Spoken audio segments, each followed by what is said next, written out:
Olá, meus caros servos, bem-vindos de volta ao meu canal. Deixe o seu like e se inscreva. Junte-se ao exército da Exoterra. Não se esqueça de ativar também o sininho das notificações para sempre acompanhar nosso conteúdo. Creio que todos tenham ciência da situação entre o Ricardo Chagas e o Cor, a qual toda a internet ficou indignada depois que ele fez uma pequena citação ao mesmo em um documentário da HBO falando sobre o atentado que teve em Realengo. Creio que todo mundo já está familiarizado com essa história, então eu não vou necessariamente tocar nesse ponto agora. Afinal, vários youtubers já fizeram vídeos refutando toda a groselha que ele falou no documentário, no vídeo resposta e entre outros. Inclusive, esse caso havia dado uma abaixada. Aparentemente estava correndo por vias jurídicas fora da mídia. Entretanto, o filho dele, o filho do Ricardo Chagas, acabou fazendo um vídeo recentemente, na qual ele ameaçou de processo vários criadores de conteúdo que fizeram vídeo na época que ele lançou aqueles absurdos contra o Cor. A questão é, ele resolveu processar a todos que defenderam o Cor, justificando que haviam tirado ele de contexto, alguns haviam utilizado de ad hominem para ofendê-lo, e que a repercussão de todo esse caso havia, minado as possibilidades de crescimento pessoal do Ricardo Chagas, tal como de seu canal também. E bem, eu não desejo isso pra ninguém, nem gosto dessa ideia de cancelamento, mas, nesse caso, ele foi merecido. O cara foi lá falar um monte de groselha numa rede do tamanho da HBO e da resposta do público, a resposta dos criadores de conteúdo defendendo o Cor, defendendo um amigo, ou mesmo do público defendendo aquele criador que acompanha, foi imediata. Sinceramente, ele só colheu os frutos daquilo que ele plantou. E, meus caros servos, estava tudo ocorrendo bem. Aparentemente, o Ricardo Chagas ia processar o pessoal, o Nando Moura comentou, todo mundo comentou que estava tranquilo, porque ele provavelmente perderia esse processo, e estava tudo bem. Parece que essa treta iria se resolver ali, mas existia um X na equação. O Britannic...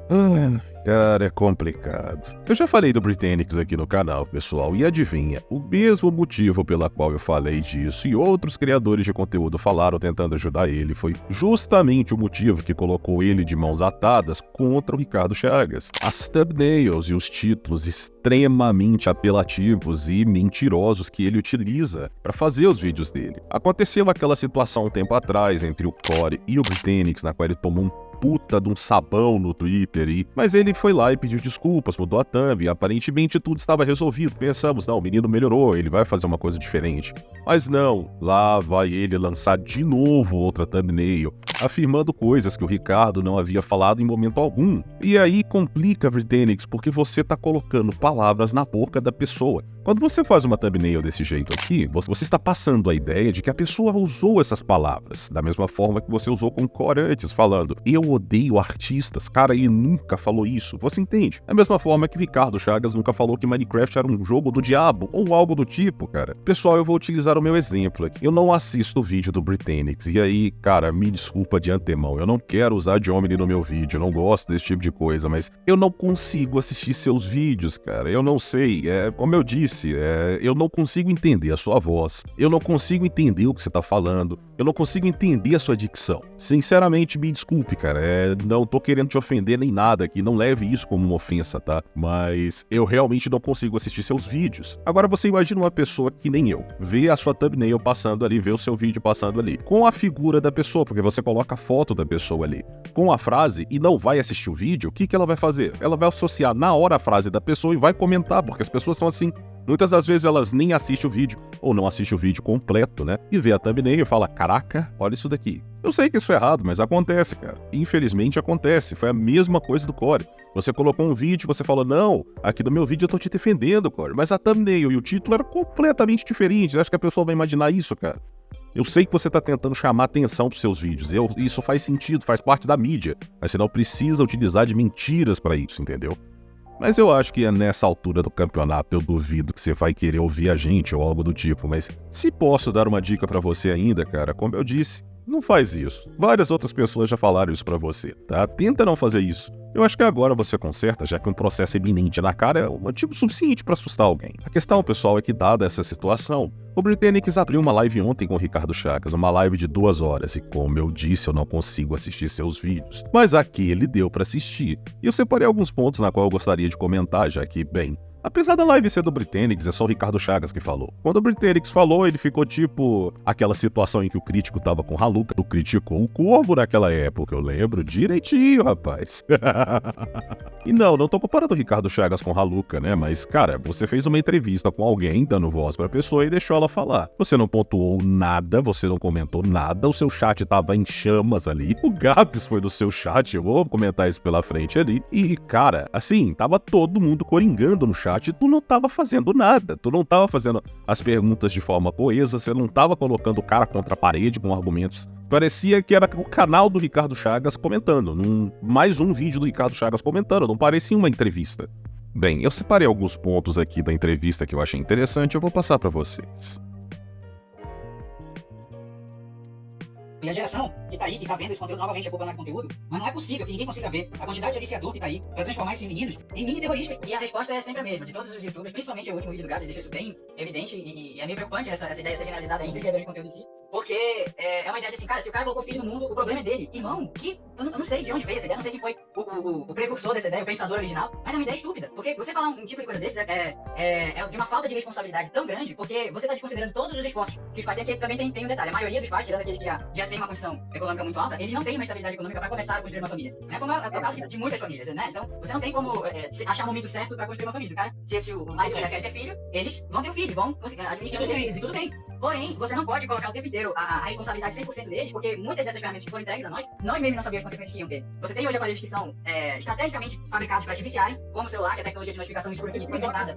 TikTok, exatamente, foram feitos, por sinal, o TikTok é uma empresa, vem de uma empresa chinesa, que é a ByteDance, e o objetivo dela era totalmente diferente do que o TikTok é hoje, quando ela criou era para ser um aplicativo de videoaulas por... Bom, o primeiro ponto ele comenta, né, que é um erro, muitos criadores de conteúdo, citou o vídeo do Gabs, por exemplo, na qual ele diz que é responsabilidade dos pais o que os filhos assistem ou o que os filhos consomem. E, sinceramente, em cerca de 80, 90%, é verdade isso. É realmente responsabilidade dos pais. Vocês até citaram aqui, né, para pessoas de baixa renda, que não têm controle sobre o filho e por aí vai. Olha, já não entendo como então, se a pessoa não tem controle sobre filhos, por que ela vai decidir ter um filho? Eu já começo aí. Mas se isso não for motivo para debate, como vocês falaram, né, que pode ter famílias que não têm renda muito alta, né, não tem capacidade psicológica, não tem capacidade financeira para criar filhos e tem filhos, vocês falaram que tá tudo bem. Ok. Por que vai dar aparelho eletrônico pro filho nessa escala? A internet é uma bomba de informações. E acredite se quiser, cara, tem muitos pais que arrumam aparelhos eletrônicos pros filhos simplesmente para fugir da responsabilidade de estar com eles. É aquele clássico, toma filho o celular e vai lá brincar. Enquanto isso eu fico aqui em paz da minha. Não tô falando que é a maioria, tá? Tô falando que tem alguns. Porém, existe casos onde isso acontece. Outro fator também, a maioria dos aparelhos, os canais como o próprio YouTube, ele tem modos de segurança para permitir que crianças assistam conteúdos infantis e não necessariamente assistam todo o conteúdo da rede. Então, é simplesmente acessar e programar o dispositivo da criança para que ela tenha acesso apenas a esse conteúdo, a conteúdos infantis. Não é uma medida de segurança 100% eficaz, mas é em torno de 70% a 80%. É só o pai ou a mãe ter um pouco de preparo, um pouco de cuidado e atenção em perceber o que os filhos estão vendo, o que os filhos estão fazendo. Gente, você não deixa uma criança usar um telefone celular, usar um computador ao bel prazer. Não é assim que funciona. Você não deixa uma criança se conectar na internet. Você deixaria uma criança sair andando pela rua sozinha, livre, leve e solta? Porque a internet é quase isso. Você tira o fator físico, que não é uma ameaça iminente para ela naquele momento, mas o fator psicológico e outros fatores vão ser. Então, se você é um pai, uma mãe e deixa seu filho livremente na internet, andando e zanzando, procurando sites, procurando todo esse tipo de coisa, você não faz nada e depois vem reclamar das coisas, pelo amor de Deus, né, cara? Não faz sentido. Ah, mas imperador, pode acontecer que o pai e a mãe não tenham tempo de ver, né, de cuidar do filho, de prestar atenção no que ele tá vendo e por aí vai. Cara, pelo amor de Deus, então não dá um celular pro seu filho, né, velho? Porra, é mais fácil isso, não dá um celular pro seu filho, não faz o menor sentido tu fazer isso. Ou não dá um computador pra ele, não deixa ele entrar na internet se você não vai ter tempo de administrar isso. Se bem que, na minha opinião, pessoas assim não deveriam nem ter filho, cara, porque é uma responsabilidade muito grande você colocar uma criança no mundo, cara, e o pessoal coloca e deixa Deus dará, sabe? Não faz muito sentido isso, não. Agora é uma parte interessante, meus caros servos. A hora de bater em videogame. Na verdade, eu já estava a fim de comentar esse assunto há muito tempo, inclusive sobre questões bem interessantes colocadas aqui durante a resposta do Ricardo Chagas e do seu filho. Ele mandou uma pergunta que é muito boa e que eu gostaria que você respondesse, né? Perguntaram sobre a fonte dos jogos de tiro que aumentam 70% dos bagulhos e que isso não tem uma comprovação. Aquela parte da live lá, do vídeo, pode explicar essa parte? Perfeito. A comprovação existe, ela só não é comumente conhecida no Brasil, mas ela é conhecida mundo afora e o protagonista dessa descoberta foi Dave Grossman. Dave Grossman é um tenente-coronel aposentado do exército americano e ele, além de ser militar, ele é psicólogo. E ele era treinado na verdade, ele treinava soldados dentro do exército para matar pessoas. Não aleatoriamente, óbvio. Mas ele treinava para que eles tivessem a capacidade de matar e perdesse a sensibilidade natural que o Dave Grossman chama de safety catch. Né, que é algo que todos nós já nascemos com, que é a aversão natural a matar. A gente já não nasce com o instinto de matar naturalmente, naturalmente inerente. Nós não nascemos com isso, então isso é, de certa forma, quebrado ao longo do tempo de forma gradual. Ou abrupta, se você passar por uma situação de muito risco ou de muita pressão. Por exemplo, é o psicopata. É o psicopata, perfeito, que já nasce sem essa sensibilidade, essa trava de segurança para violência. Ele pode, não significa que todo psicopata é um serial killer, mas se um psicopata decide matar, ele não vai sentir sensibilidade por aquilo. E o David Grossman fez esse treinamento por um longo tempo com soldados americanos, porém, eles foram começando a gastar, estava ficando muito caro com ficar comprando alvo físico, ficar comprando alvo com silhueta humana e tal. Eles precisavam achar uma forma mais eficiente de treinar esses soldados e de fazer com que esse processo ele não fosse só mais barato, mas mais rápido também. Eles precisavam de uma coisa que o recompensasse. Ele usou algo... A galera tá cobrando fonte, tem até o Itoma mandou uma coisa aqui. Vocês têm a fonte pra mandar? Porque ele disse aqui exatamente o seguinte: manda a fonte e prova que gera... Ele mandou com as palavras dele. Manda a fonte aí pra provar que gera mentiroso. E não só isso, mas o próprio Guedes, que tá aqui respondendo, tá pedindo fonte. E eu gostaria também de saber de fonte, porque isso é um cara que Tem os livros do Dave Grossman, que são pagos. Perfeito. Todos são pagos, mas o não livro... baixamos em PDF, só tivemos a oportunidade, inclusive, de entrevistá-lo. Falamos com ele, né? Junto com o Valdemar Setzer, que é o criador do curso de Ciências da Computação no Brasil. Você pode ir até o canal dele ou ver a nossa entrevista com o professor Valdemar Setzer. Já tá no Oriente, Não, mas a gente pode recortar e botar lá, mas está no caixa de ferramentas. Bom, pessoal, não é de hoje que o debate referente a jogos violentos e sua influência na vida das crianças é discutido pela academia e pelo público. Para vocês terem ideia, essas discussões ganharam uma força significativa nos anos 50. Entretanto, os videogames não eram alvo, e sim os quadrinhos. Então, meus caros servos, hora da história.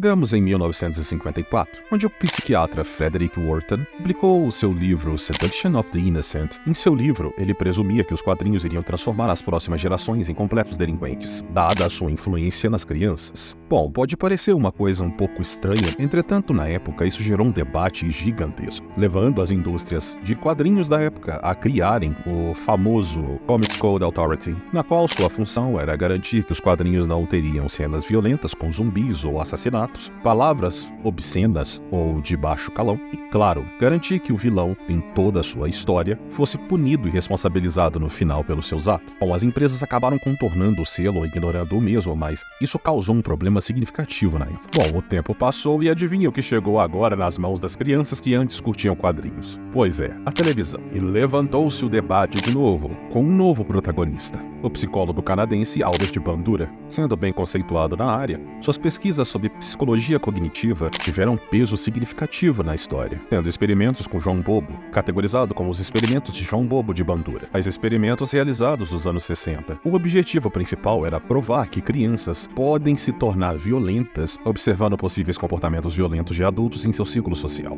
Também foi observado que crianças que assistiam programas violentos na qual a violência era recompensada tendiam a imitar tais comportamentos violentos. Entretanto, uma das maiores limitações dessas pesquisas antigas, e creio eu que também uma das maiores limitações de hoje em dia, é observar se todas as crianças vão continuar com o mesmo comportamento depois de adultos, que é quando já se desenvolve o senso crítico. O tempo se passou novamente e assim chegamos na era dos videogames, com figuras como Craig Anderson. Este, no caso, tem várias pesquisas que tentam comprovar a influência dos videogames na violência geral entre crianças. Tanto Grossman como Anderson, assim como outros que fizeram tais pesquisas, eles presumem que o fator principal que levaria jogos violentos a influenciarem negativamente as crianças seria basicamente a desensibilização com a violência. Em outras palavras, por observar a violência de maneira rotineira nos videogames, essas crianças entenderiam que a violência é algo extremamente comum na sociedade. Porém, pessoal, tais pesquisas estão bem longe de serem conclusivas, tendo o pesquisador e psicólogo Christopher Ferguson questionando tais artigos com a seguinte questão: videogames tornam crianças violentas ou crianças já violentas preferem jogar jogos violentos. Ferguson argumenta que a motivação para a violência é um fator importantíssimo na hora de você fazer uma pesquisa desse nível. Por exemplo, tomar atitudes violentas para proteger um grupo de pessoas de uma ameaça iminente seria necessariamente válido. Entretanto, pessoal, é importante dizer que não existe pesquisa conclusiva ligando massacres ou atentados a videogames. E reparem bem que eu falei pesquisas conclusivas. E aí vamos para o próximo tema deste assunto, intercalando já com esse mesmo tema que estávamos comentando há pouco. Após a pergunta referente à influência dos videogames violentos nas crianças, perguntam Ricardo Chagas e o seu filho as fontes pela qual eles teriam para afirmar ou mesmo comentar esse tipo de coisa. E bem, é debatido ali, pessoal, se livros são uma fonte confiável ou não. Sim, Desde quando o livro é comprovação de algo? Olha, essa parte... o que é comprovação O que de você quer de algo? comprovação, irmão? Um artigo É. no Google? Esses dias eu estava falando com o Bruno, que era professor de filosofia, e ele me disse que as fontes dele eram confiáveis porque ele viu um livro. Então, aí fica tipo assim, estou apenas falando o que aconteceu comigo. Eu dei fonte de site, eu fui interrogado porque eu tinha que ter fonte de livro. Então, tipo assim, Isso parece uma coisa pertinente. Eu vou explicar isso para vocês agora. Livros, pessoal, normalmente tendem a não ser fontes de pesquisas primárias em relação à academia. As maiores fontes de pesquisa referente à academia estão nos artigos científicos. E aí vamos à diferença entre livros e artigos científicos, pessoal, para ficar bem claro para vocês. Livros, pessoal, muitas vezes são baseados em uma obra. Normalmente é a visão do autor em particular sobre um assunto. O artigo científico não. Ele é uma visão de vários autores, conceituados em sua maioria, sobre um assunto específico. Então você tem um tema discutido por várias pessoas, na qual o resultado é igual ou equivalente. Então você tem uma comprovação e uma segurança maior do assunto quando você utiliza um artigo científico, uma vez que mais pessoas chegaram a uma mesma conclusão que você. Entretanto, pessoal, nem mesmo os artigos científicos estão imunes a algum tipo de fraude ou algo do tipo. É por isso que existem, as peer reviews ou revisão de pares, que aumentam a segurança deles para a pessoa que for utilizá-los para alguma pesquisa acadêmica ou algum fim acadêmico. Pode haver também, pessoal, livros com compilado de artigos científicos. Normalmente esses livros têm suas fontes em alguma parte deles. Entretanto, se você quer fazer uma pesquisa profunda, você quer fazer um trabalho, um TCC ou algo do tipo, vá em artigos científicos porque não tem erro. Novamente, não quer dizer que livros não sejam uma boa fonte de informação. Entretanto, a credibilidade tende a cair um pouco quando você utiliza apenas a visão de um autor sobre o tema. E outra coisa engraçada também, pessoal, é o Britannics falando que deveria ter, esse espaço pro Ricardo comentar esse tipo de coisa, se explicar e por aí vai. cara, eu acho impressionante quando a gente vê esse caso aqui, porque é um assunto que mesmo eu, sendo o entrevistador, vai ter gente dizendo que, disse seu espaço e tal, mas querendo ou não, o espaço que eu dei querendo ou não, o espaço que era para youtubers terem dado. Afinal, tem que ter os dois lados, não tem?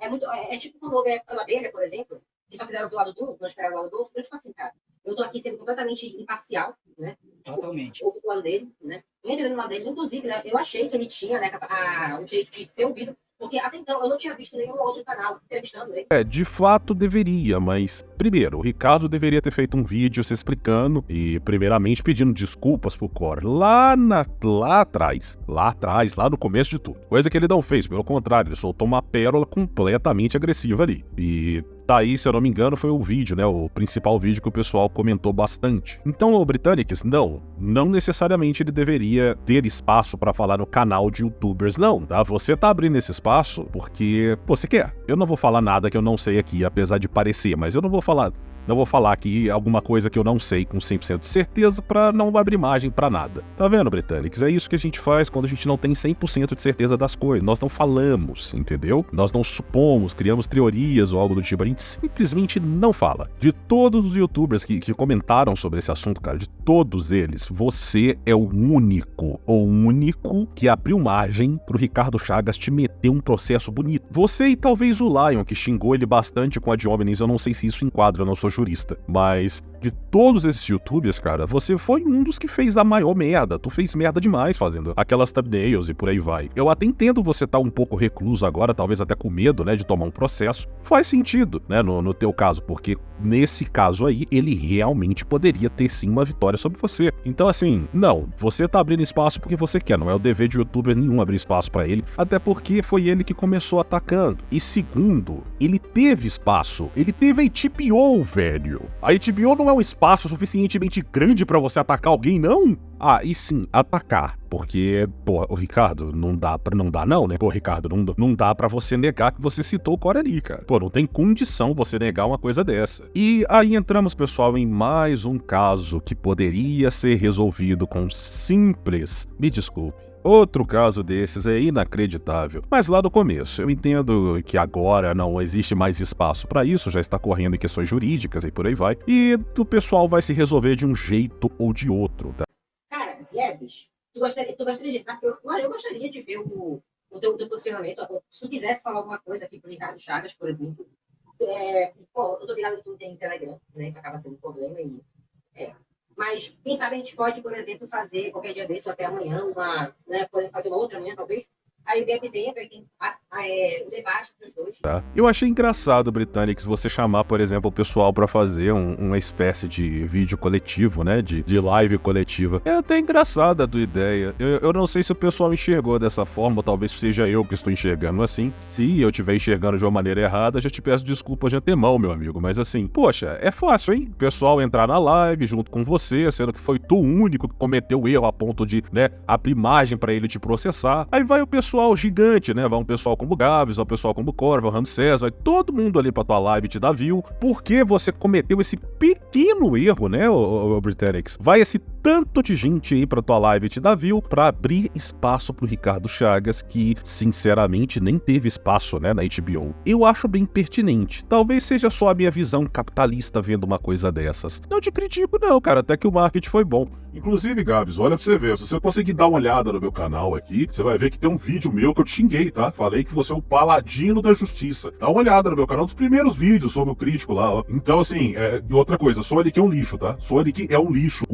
Vem aqui no meu canal debater comigo sobre isso, Gabs. O que você acha da ideia? Hã? Ah, e não esquece de avisar todo mundo, todos os seus inscritos e por aí vai. Não tem nenhuma razão específica pra isso, não. Imagina, sabe? Não tem razão específica nenhuma. Tenta avisar todos os seus inscritos pra vir aqui na hora exata, tá? Pra gente debater aqui. O que você acha dessa ideia que eu tive, hein, Gabs? Muito boa, né, cara? Pô, vou esperar seu contato, viu? Enfim, pessoal, não vou me alongar mais. Se surgir mais assuntos referente a isso, eu vou comentar. A live do Britannics, né, que ele fez, foi de 2 horas e, como eu disse, cara, eu não consigo assistir vídeo do Britannics. Britannics, novamente, não é uma ofensa pra você, tá? É que eu não consigo mesmo, é sério, sinceramente, eu sinto muito, eu não consigo. E referente às thumbnails, de novo, eu vou falar a mesma coisa que eu falei no meu outro vídeo. Não faça isso de novo, cara, não taca a tua carreira no lixo por causa de uma forçação, uma apelação desse jeito. Tu não precisa disso, cara. Tu tem muito inscrito pra fazer uma coisa dessa, tu não precisa fazer isso, não precisa apelar pra conseguir pessoas, não. Claro, você tem que fazer uma thumbnail chamativa sim, mas daí a colocar mentira na boca das pessoas, você vai se complicar fazendo isso, cara. Enfim, obrigado por me acompanharem até aqui, meus caros, e até o nosso próximo encontro.